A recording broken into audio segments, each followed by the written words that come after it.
have they done? The world, it's so pleasant and light.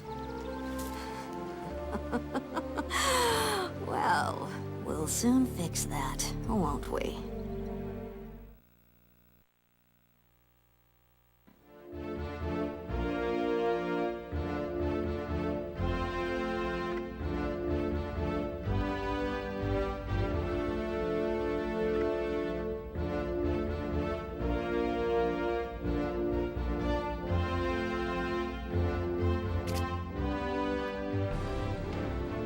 Hello everyone and welcome back to Neopets the Darkest Faerie!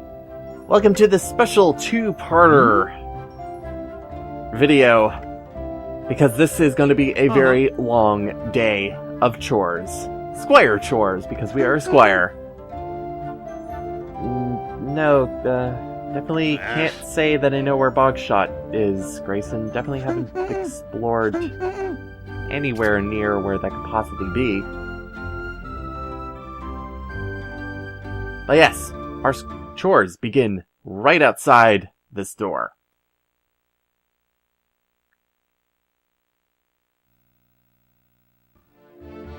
There's a lot to do today. First, of course, in my regular fashion, is exploring the castle courtyard. A new area that's really, really big.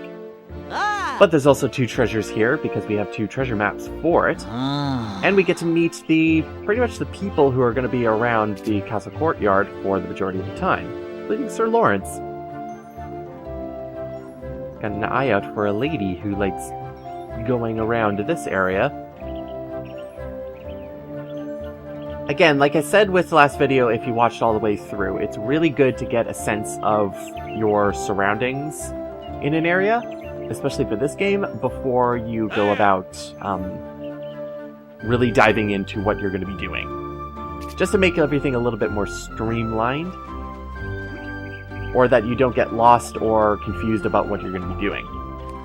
As much as I would love to cut down all of these things, there's actually not enough crops for my satisfaction. Chests, though, are definitely going to satisfy me.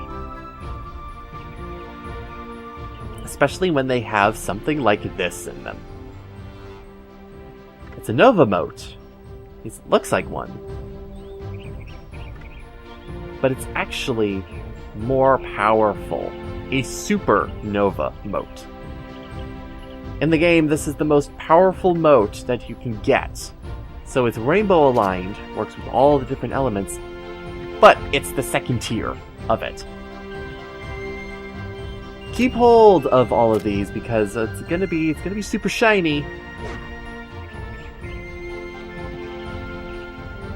But for my purposes, and especially to show off a whole bunch of things, I'm gonna be holding off on using the moats.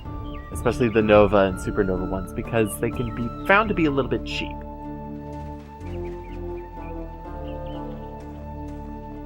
Now, Cadmere was the yellow guy that was going around here, and then we have Rufus. Sir Rufus, who is in charge of the Turtles, who we have met before, but if you did not go to Draken Ridge, this is the first time you see one of those Turtles.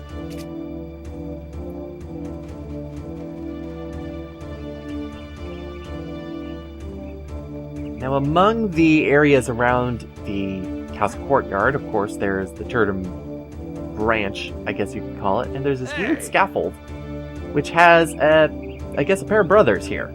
Jarvisold and Jarvisond, I think it is. And what this kind of scaffolding really helps with is the kind of movement that you're able to do in the game.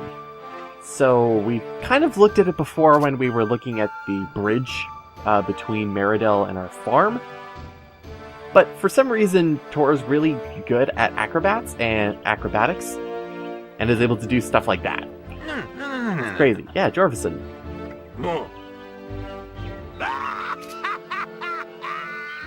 You're a chuckler. Yeah, twin humor. Doesn't get old except for you. Okay.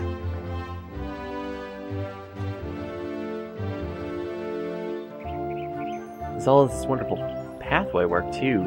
It's between the fountain.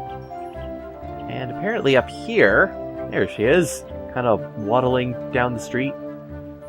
Her walking is a little bit strange for me, I'm just going to say that. Yeah, Lady Prunella. Pay mind to her, because we're going to be talking to her a little bit later during the day. Because her dialogue's going to change. And other than that, and Grayson, who's going to be around as the other Squire, Master Torak is the only other person who's going to be looking around here. Of course, there's a bunch of other things that we can take advantage of every single time we come in and out of the courtyard, like barrels. They reappear every single time you exit and re-enter the courtyard, which means that you can always get more Neo points. Every little bit helps, as well as restorative items, which we can always use more of. There's also a treasure behind me, I think on the other side of the building here. And there it is.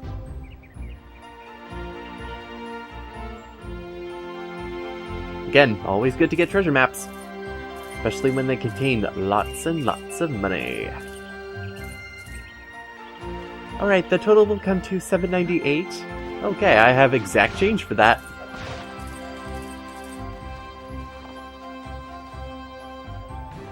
Now, I will say that, 1, again, this update, these videos are super long. 2, we're almost out of the area where the game feels a little bit slow and less introductory.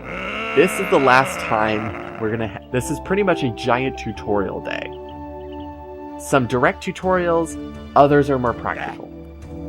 For instance, we're gonna get a little bit more in terms of what they consider advanced combat. The first is that you can actually time your attacks in order to do more damage. I've kind of been doing that on and off, but I didn't want to do it all the time, because they expect you to actually mash the button until you get to this point.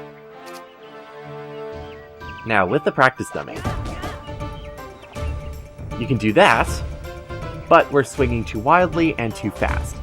There is a timing to the attacks.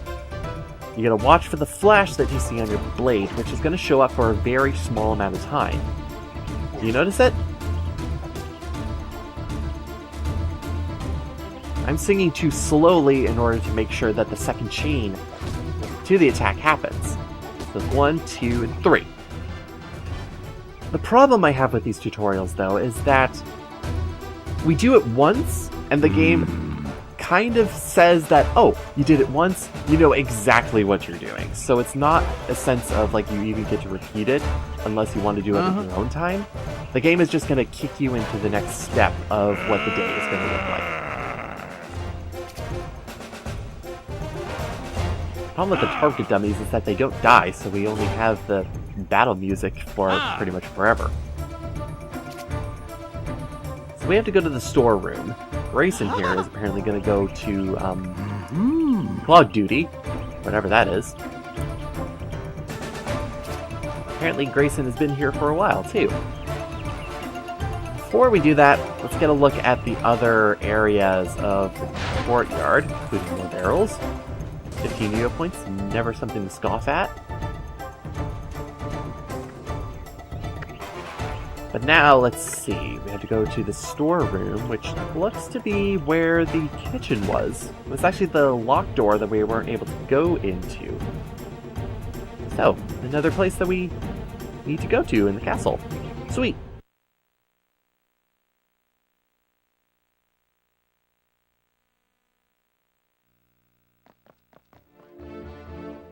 So inside of our wonderful little place here, Carlight's still eating. Day 2, and he's still going at it. Chef is just kind of around, okay. And the storeroom is completely open. So apparently there's a servant here that we haven't really had any mention of. Unless the chef has 2 servants. But this is Fawn. Our job here is that the storeroom is kind of a little bit infested with Mia mice. I mentioned before that there was going to be some pets that not necessarily you could take with you on your journey in order to give certain buffs to you. They are more... have more specific uses. The Winnies were something that we had to corral. The Turtums were pets that you can hit and have them boost you up into high places. The Mia Mice kind of fit into the same category as the Winnies. They're more for corral purposes. Except we have to sneak up on them. That is a lot of red text. So we have to sneak up on them, which is the use of the square button. Which I've kind of showed off, I think. I'm not remembering at this point, but we can make this face at them. Oh, ready to be sneaky? Alright. So, be prepared for a few minutes of walking around like this, like an idiot, trying to get behind some of the Mia Mice in order to catch them. There is a total of 5. We have to do this until we get the certain prompt that means that we can catch the Mia Mouse. We're also happy in terms of actually bringing it, but the Mia Mice is not happy about being grabbed.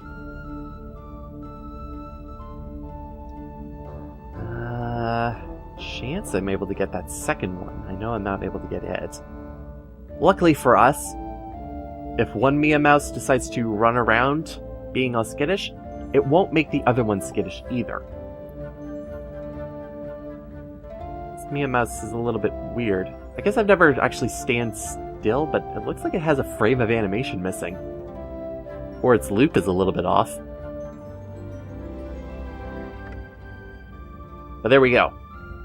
All 5 Mia Mice are put back in their pen, I guess. But Fawn is really nice to all animals. Yeah, and she's gonna release them back into the gardens. Instead of just eliminating them. And it's pretty much gonna be a pattern like this for our chores. We have a chore with Sir Torak, learning something more combat related, mixed with going off to the castle in order to help someone else, with making sure that the castle is running all right. No, I just went right past him because I wanted to smash some barrels.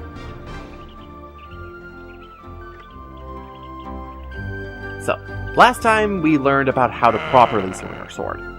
Now we're going to learn how to actually do a spin attack, which, depending on if this is the first time you're playing this game, chances are you'll be doing spin attacks by accident, by just kind of swinging around.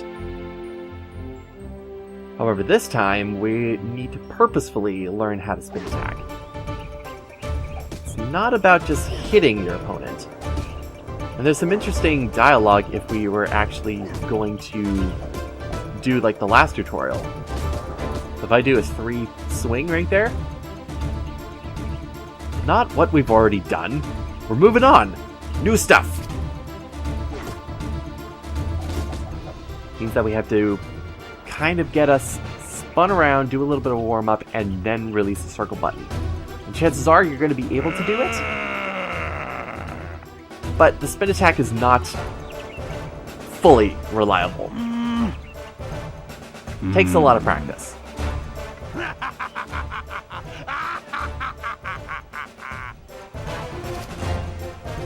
So once we've done the spin attack successfully once, Master Torak is going to just toss us right into our next chore, which is a long one.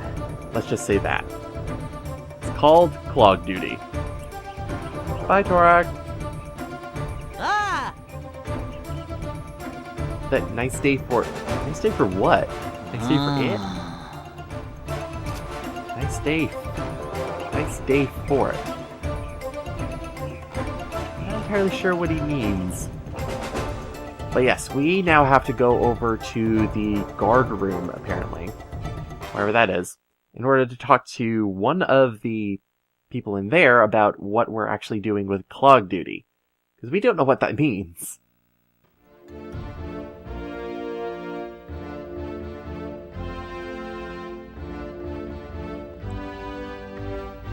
The guards room is actually in a room that we haven't been to before. It's in a separate room, in a separate loading location. And inside, it's actually not too, let's just say, interesting to look at, with a bunch of pillars and a bunch of armor, that kind of thing. But inside, we have our guardsman here, Malcolm. He's gonna tell us all about what clog duty is. The prison apparently is connected to the guard room, which it generally is. And we have to go into the sewers below the castle to break up clogs in the system. We're doing a sewer chore. Great. Most squires survive. So yeah, we're going to the Meridel sewers. Wasn't bad enough. The closest thing that we got to a sewer level at this point was the root cellar in Farmer Addison's place. Now it's time to actually get into an actual sewer. I'll just say at this point, this isn't the only sewer level that there is in this game. So depending on how you feel about sewers, it's only going to get worse from here. But don't worry, I'll try to streamline it. First off, the prison is not really much to write home about. It does have this one person in the cell who, depending on how he feels that day apparently, will talk to you. Or not. I'm not entirely sure. Especially when he's all the way over there, flapping his wings. Being crazy, I guess.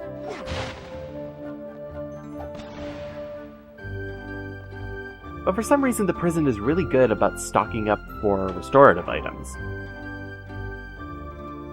I don't know, I've just had good chances in it. Guess we just get to jump in the hole, or press enter.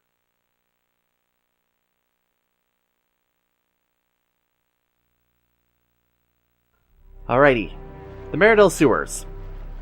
There are a lot of items hidden within the grates at the edges of each of the rooms here. And it's pretty bland to look at. In terms of my loadout, it's going to be the same for the Shadowglen Woods, because the slorgs and tentacles that we were talking about from Malcolm have the same elemental affinity. There is also a bunch of treasures in order to find in here, on top of the 5 clogs that we need to deal with. In terms of fighting, in my personal preference, it's good to avoid fighting the enemies that are down here. Tentacles, we have seen before. They're not really that much to write home about. The only difference is that the tentacles are a little bit more powerful than the ones connected to the Juppy monster. And the slorgs are not that bad either. They're just health sponges. So it's going to take a whole lot of hits in order to take one down. So if you can avoid it, which you absolutely can, please do so for the sake of your sanity.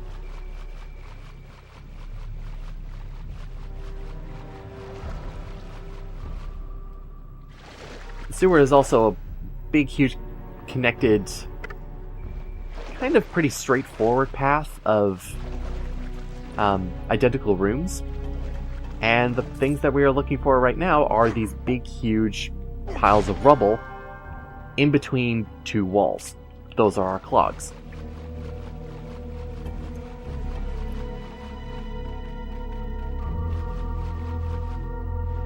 And I don't think I can go any further down this route because I think it's blocked off at the end. But we can get like 1 point there and 1 point here.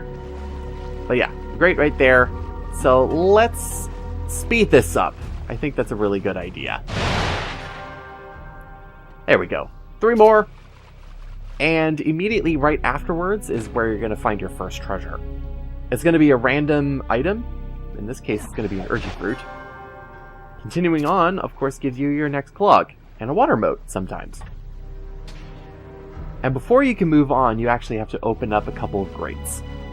One is right there, and then in the room where you got that last chest with whatever was contained, hidden within a corner is the second lever that you also need to push. Down, anyways. And that will open up the last route in the sewers that you have to do, which will lead you to clog number 4, and your next chest in the immediate area. And yeah, this is a water, not a fog. There you go.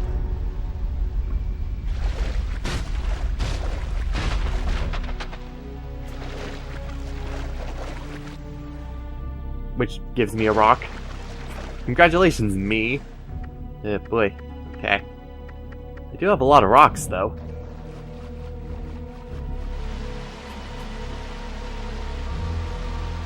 And afterwards, the last chest actually is in the immediate room right afterwards, right up the ladder. Just off in this corner here.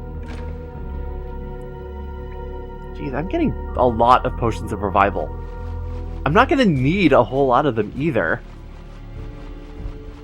Like, I don't think...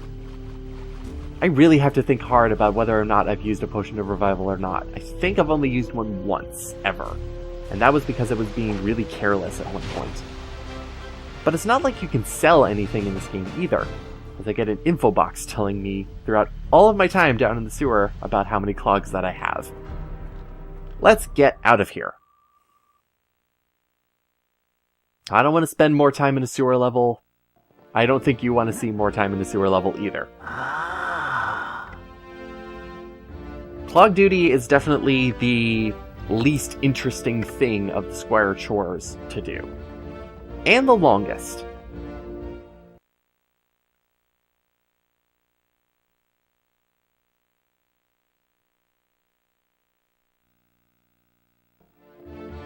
So with all that said and done, I think the last thing we really need to do is, well, head over to Master Torag again and get our next thing.